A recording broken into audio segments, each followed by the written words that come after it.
pandemic, there has not only been the physical concern over illness, but there have been other costs as well. And if you have followed the news very much over the last year, you've undoubtedly seen a lot of stories like this headline in a Nature magazine article from last month, COVID's mental health toll, how scientists are tracking a surge in depression. And there has been a huge increase in the number of people identifying with mental or emotional illness, in part because of concern over the virus itself, in part because of the sense of isolation and loneliness that the shutdowns and lockdowns have caused, in part because of grief over the loss of loved ones, certainly in part because of the economic toll that has been paid, people who've lost their jobs or lost income or felt stress in taking care of their families. This same article gave a chart which showed the number of people in the United Kingdom before and after the virus who identified as having concerns with anxiety or depression. And as you can see in the case of the UK, the number has doubled. And the bottom part of this chart shows the same in the United States, and it's actually almost quadrupled in the United States. And I know just from personal conversations with many Christians that many of us have struggled this past year emotionally. So I've been talking with you this quarter about God's power to heal. We've spent a lot of time talking about God's power to heal us spiritually. And then last week I talked with you about God's power to heal us physically, including working through doctors and treatments and care to help us recover our physical health. And this morning, what I want to do is talk with you about how God can help to heal us in the same way emotionally. Now, this, of course, is an incredibly complicated subject. And I don't have very much time at all just to sort of scratch the surface of these issues. It's partly because we're not computers or machines. If we were, you could just plug in some diagnostic tool, immediately pinpoint the part that needs repair or replacing, and move on. But we are much more complicated than machines. The field of neuroscience has only begun to discover how the human brain works, much less to understand all of the other deeply embedded web of emotional and intellectual and social things that we experience that can lead to illnesses like depression and anxiety. Quite often, there are multiple factors that are at work at the same time. I can give you an illustration from something I experienced when I first began to preach about 30 years ago. I went to go hear somebody preach one time, and I had been, I think, preaching just 6 months maybe full time. And while I was in the audience watching them preach, my heart started to pound and race. And I started to sweat profusely. And you're thinking, well, how is that different from what you normally do? But I mean, it was really profuse this time. And then I started to feel like I was about to die. And in fact, I wanted to run out of the building. And this happened a couple of times, and it was never when I was preaching. It was always when I would go hear somebody else preach. So I finally made an appointment to go talk to a doctor, and he said, well, I can tell you what's going on. You're having panic attacks. And I said, why am I having panic attacks? I'm not the one preaching. And he said, that's the point. He said, race car drivers have the same experience. They watch other people race, and they will have panic attacks because they are concerned for the person and because they have zero control over what's going on. And so you're going to have to try to analyze, why are you having these thoughts that some catastrophe is going to unfold when you're hearing somebody else preach? Do you think that you have to be the one who always preaches? Now then, a few years later, I had started taking some asthma medication. And one particular inhaler that I used, if I lost track of how many puffs I had taken, and I took too much of that medication, I had exactly the same symptoms. My heart would pound, I would start to sweat, I would feel extremely jittery and think some disaster was about to happen. And then, in the last few months of Christy's illness and the first few months after her passing, I would have some of these same kinds of feelings again. Now, those are three very different causes. Part of it was the traumatic event of the anxiety of her final days, and then also the anxiety of losing her. Some of it was caused by the physical imbalance in the case of my asthma medication. And of course, some people have systems that just naturally either create too much of or not enough certain neurochemicals that can create a similar effect that too many puffs of my inhaler did. And then, of course, there are deeply held underlying beliefs that are mistaken, that I had to process as I began to ask myself, why am I having these panic attacks when I go to hear somebody else preach? So what I want to do with you this morning is look at a story found in 1 Kings chapter 19, to look at someone in great emotional distress, to see how these factors are at play in it, and then also to see how God helped him through it. And the story, of course, I'm talking about is the story of Elijah in 1 Kings chapter 19. Now, in the context of this book, the real issue here is the conflict between Elijah and the evil king and queen Ahab and Jezebel. Or really, I should say, the conflict that they represent between God and Baal.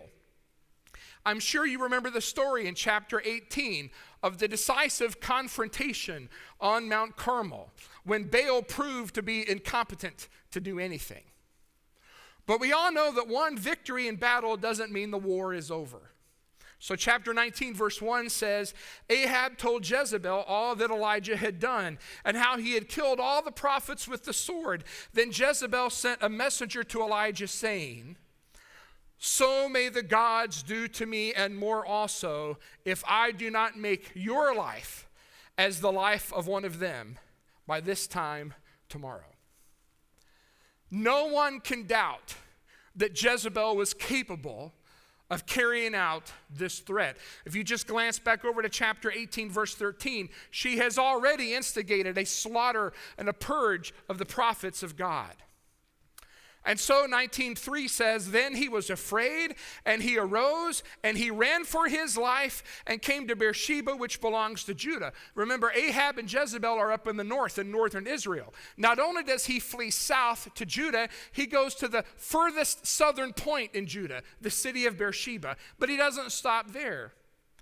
After he drops off his servant, it says in verse 4, he himself went a day's journey into the wilderness and came and sat down under a broom tree, and he asked that he might die, saying, it is enough now, O Lord, take away my life, for I am no better than my fathers. Now, we should always be hesitant about projecting back onto Bible characters modern psychological categories. But I will say this, if anyone in this room went to your doctor and said that you were feeling feelings of overwhelming hopelessness and worthlessness and you wished you could die, you know exactly what your doctor would tell you. You are in the grip of severe depression. And I think that we can see all of these factors at play in the case of Elijah. First of all, talk about traumatic events. He's just had a death warrant signed for him by a woman whose name 2,800 years later is still synonymous with evil. Further, there is an underlying mistaken belief. Did you catch it in verse 4? It is enough now, O Lord, take away my life, for I am no better than my fathers. What's his underlying mistaken belief? That he was supposed to be able to do more than any of his predecessors had ever done. Where did he get such a belief? Did the Lord tell him that he expected him to be the greatest of all Israelites, that there could be none greater before him? No. That's what I mean by a mistaken belief. And by the way, this is a common underlying belief behind depression and anxiety. How do I compare to others? Do I look as good as others? Do I have the same figure as others? Do I have the same financial prosperity as others? Do I have the same romantic life that others do? And if not, then somehow there must be something wrong with me. And then, of course, there are physical factors at work here in Elijah. He's a fugitive on the run, which means he's exhausted and he's hungry. So notice the first thing God does for him. Verse 5. He lay down and slept under a broom tree. And behold, an angel touched him and said to him, "Arise and eat." And he looked, and behold, there was at his head a cake baked on hot stones and a jar of water. He ate and drank and lay down again. And the angel of the Lord came again a second time and touched him and said, "Arise and eat, for the journey is too great for you." The first thing he does is he eats and he sleeps. That's my kind of treatment right there. I could go for that. But there was just a physical stability that Elijah is lacking that the Lord fixes to take care of him physically. And one of the ways that God helps to heal us emotionally is to provide medical care for us through doctors so that we can have physical stability as well. But there's more. Verse 8 says, he arose and ate and drank and went in the strength of that food 40 days and 40 nights to Horeb, another name for Sinai. And the mention of Sinai plus 40 days and 40 nights evokes images of Moses and the Israelites. Now, the question will be, if we had time, this would be a great study in and of itself. How does the story of Elijah compare to the story of Moses?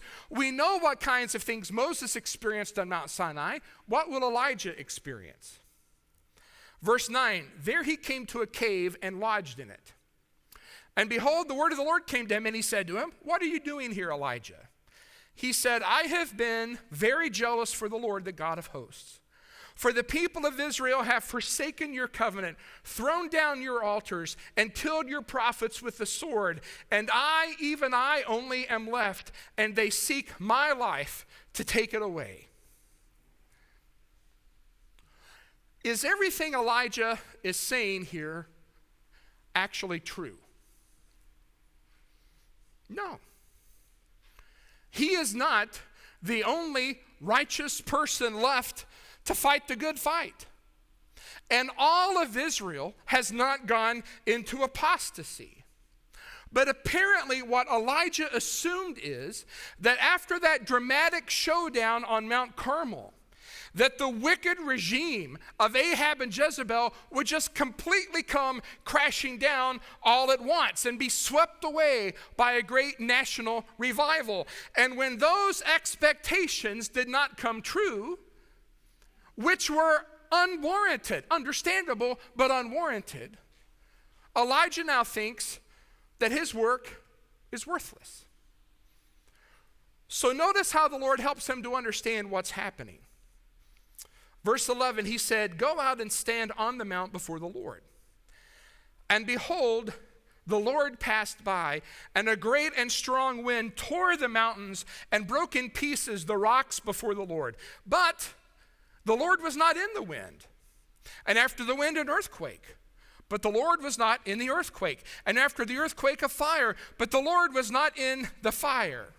Think about what Moses experienced on Mount Sinai, the thunder and lightning and earthquake. But it's not in any of those things that God comes to Elijah. Instead, at the end of verse 12, it says, after the fire, the sound of a low whisper. The New King James says, a still small voice. What's the point of all of this? Well, perhaps Elijah thought that just like the fire from God came down from heaven and incinerated those altars on Mount Carmel, that's what was about to happen. Then in a sudden, spectacular, cataclysmic stroke, God was going to overthrow Ahab and Jezebel. That he was going to do the kind of thing that he did in the time of Moses. And what God is showing him is, no, that's not always the case, Elijah. You can't always assume that. I can work in many different ways. And yes, God can work through great dramatic signs and wonders, but sometimes he works in ways that we may consider almost unnoticeable. But The mistaken beliefs that were behind those panic attacks I had going to hear other people preach feel so true and right because they are supported by an emotional response. You just don't turn those things off with a switch. Elijah stubbornly holds to them. Verse 13, when Elijah heard it, he wrapped his face in his cloak and went out and stood at the entrance of the cave. And this is going to be like deja vu all over again. Behold, there came a voice to him and said, what are you doing here, Elijah? He said, I've been very jealous for the Lord, the God of hosts. The people of Israel have forsaken your covenant, thrown down your altars, killed your prophets with the sword, and I, even I, only am left, and they seek my life to take it away. Another common distortion that can happen in our thinking that can be connected with emotional difficulties like anxiety and depression is precisely what we see taking place here in the case of Elijah, and that is minimizing almost to the point of non-existence all the good and blessings in our life and maximizing almost to the point of exaggeration all the bad things in life. If we had been studying the book of 1 Kings, we would have already seen in chapter 18, in the account prior to Mount Carmel, the story of a man named Obadiah, not the one the book is named after, it's a different guy. Shows up out of nowhere, and here's what he does. When Jezebel started her bloody purge of the prophets of Israel, he goes and he finds the true prophets of God, and he hides them in a cave to keep them safe. So when Elijah says, I alone am left, we already know that's not the case, but it certainly felt like that to him. Not only that, the Lord wants Elijah to understand, back in chapter 18, it's not as if the nation completely ignored all that happened to Mount Carmel. And if you go back and read the end of the chapter, the people start praising and giving confession to God as the one true God. Elijah had made a difference, but he did not make the kind of difference he expected that he should be able to make. And it is that assumption that feeds in part of what he is experiencing here. Life is tough enough without filtering out all that is good that we do have and enjoy and do, and then exaggerating and magnifying what is bad. But as I said, it's not like you can just reprogram the computer of our mind.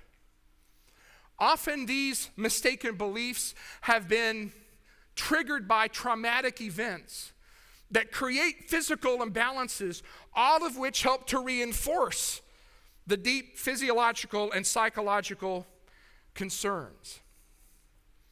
But here's how God begins the process. He says in verse 15, verse 16, Elijah, I want you to go get 3 people and anoint them. 2 of them, the king of Syria and a new king of Israel.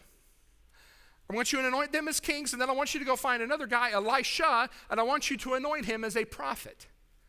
And then he says in verse 17, the one who escapes from the sword of Hazael shall Jehu put to death, and the one who escapes from the sword of Jehu shall Elisha put to death. So in other words, Elijah, I'm telling you, not only are you not in isolation, I want you to go, and I want you to make contact with 3 people who are going to make a difference. And it may not be the way that you thought it was going to happen, but it will be through them that it does happen. And oh, by the way, verse 18, yet I will leave 7,000 in Israel, all the knees that have not bowed to Baal, every mouth that has not kissed him. You're not alone, Elijah. There are thousands of people who are standing for what is right. Now, for those of us who are struggling with some of these issues, it may be that a traumatic event is 99.9% the reason why you're having these issues. For others, it may be almost 100% that there's just a biochemical imbalance in your body that's triggering these things. For others, it may be just a long, deeply held series of ingrained, mistaken beliefs about you and reality. Most likely, it's a combination of all of these things. I just want to encourage you that just as God helped to put Elijah back on a better path, such that in verse 19 he can depart from there and get back to work. That God can help us through a combination of all these kinds of treatments that we've talked today, through medicine and therapy and retraining the mind how to look at reality. Here's the key thing. Think about who we're talking about here. This is Elijah, by Jewish tradition, the greatest of all the prophets. So great that in the New Testament, when you want to summarize the message of the Old Testament, you call it the message of Moses and Elijah. So great that he is the model of the prophet John the Baptist, who will come prepare the way for Jesus. So great that on the Mount of Transfiguration, he's one of two celestial visitors who come to bear witness to the transfigured Lord. It's that Elijah who is in a cave despondent because he thought his life was worthless and his cause was hopeless. And here's what James says in the scripture reading we had this morning. Elijah was a man with a nature like ours. You can look at Elijah and see the struggle that he faced and know that if he could feel this way, certainly I can. And if God could help him in all the ways we've talked about, God can help me. So, can I testify a little this morning? Mickey, you okay with that? I'm going to testify a little bit this morning. All right? I'm going to share with you an experience I had with depression. In 1998, I was in my 6th year of preaching up in Portage, Indiana. And I became very close to the members of that congregation, as you would expect from 6 years of labor together, just like we've become close in my 7 years here. And in the spring of that year, I received an invitation to come and to teach at Florida College, which I was thrilled to accept. It had been a lifelong dream of mine. Except, no sooner did I accept that invitation than I sank into a deep depression. Winston Churchill called it the dark dog. And I remember it came to a head one night. I see it clear as day. I was in the drive-thru at Burger King, and I burst into uncontrollable tears. And you're thinking, well, Burger King, that's your problem right there. I mean, McDonald's and Wendy's, there's a lot better options for sure. But every now and then I like to have a Whopper. So I was in the drive-thru, and it just overcame me. So I went home and I called a friend who's been a friend of mine since I was a sophomore in college. Her name is Betty Wolfgang. She's a Christian and she is a trained therapist. And I talked to her at some dark parts in my life previously. And I talked to her about this. And she said, well, I think you should go talk to your doctor. So I went and talked to my doctor, and he gave me this survey that kind of helps to measure the severity of what you're feeling. And he suggested, well, I think maybe some medication could be of some help to you. And after talking with her and going to see him, I was able to kind of quiet my mind. That was the worst part of it. At night, I just couldn't sleep because my mind just kept churning things over and over again. And I couldn't just tell it to be quiet so I could think through things. And what I discovered is that because I was so close to the members there at Portage, and it hurt so much to think about moving away. I'll tell you one thing that happened. There was a little kid there. His name is Jeremy Lewis, and he was about 4 years old, and we were like best buds. And the night that I announced that I was leaving, it was a Wednesday night. It was right about this time of year, as a matter of fact. They had a preacher's house, and after I made the announcement, it was very emotional. And I was walking out of the building to go home. Jeremy came flying around the corner, and he couldn't say the SH sound. But he came up to me and he grabbed me and he held me and he said, Cain, Cain, please don't leave, Cain. I mean, it was like a movie scene, you know. So what I realized is I had developed this thought pattern. I'm about to leave these people. We've been so close. We're not going to be close anymore. It hurts to no longer think that I'll be close to these people. Well, really, in a way, that's what life is like. You don't get to keep any of your friends. What's the point of making friends? And then you can see this was how it was churning. And I'm sure, of course, a lot of my own personal background with fatherlessness and all that kind of stuff plays a role in this as well.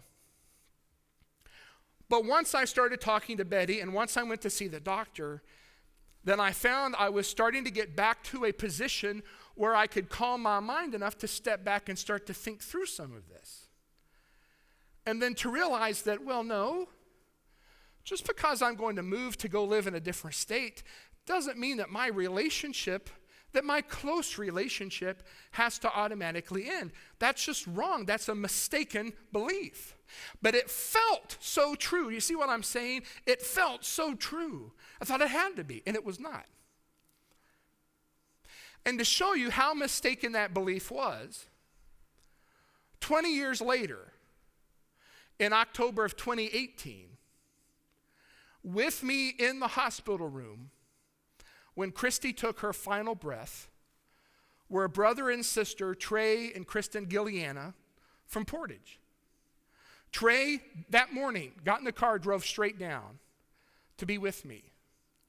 Kristen, who's now Kristen Copeland, who lives up in North Tampa, packed her 4 kids in the car early that morning and drove straight through so they could stand with me in that room when Christy took her last breath.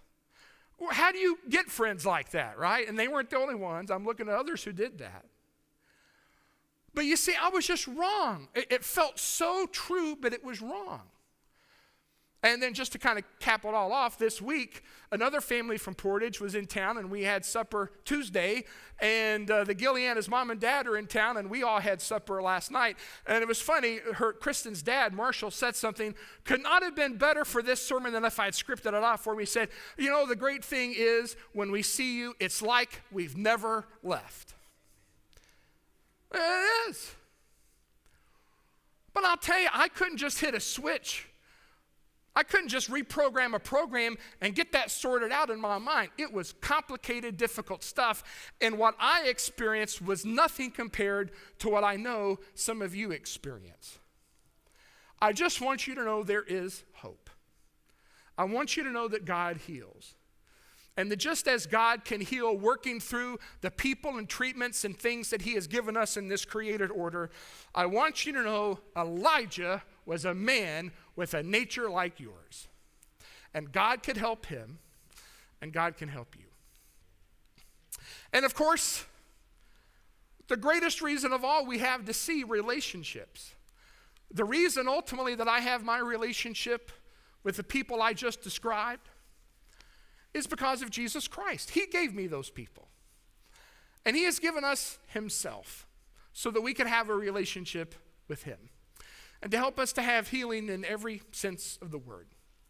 And we look forward someday when all things are made new and every tear is wiped away from our eyes, and we enjoy in the fullest sense the healing he has to offer. If you need to become a Christian, we'd love to help you this morning. You can be baptized this morning based on your confession of faith that Jesus Christ is Lord, and you're committed to following him.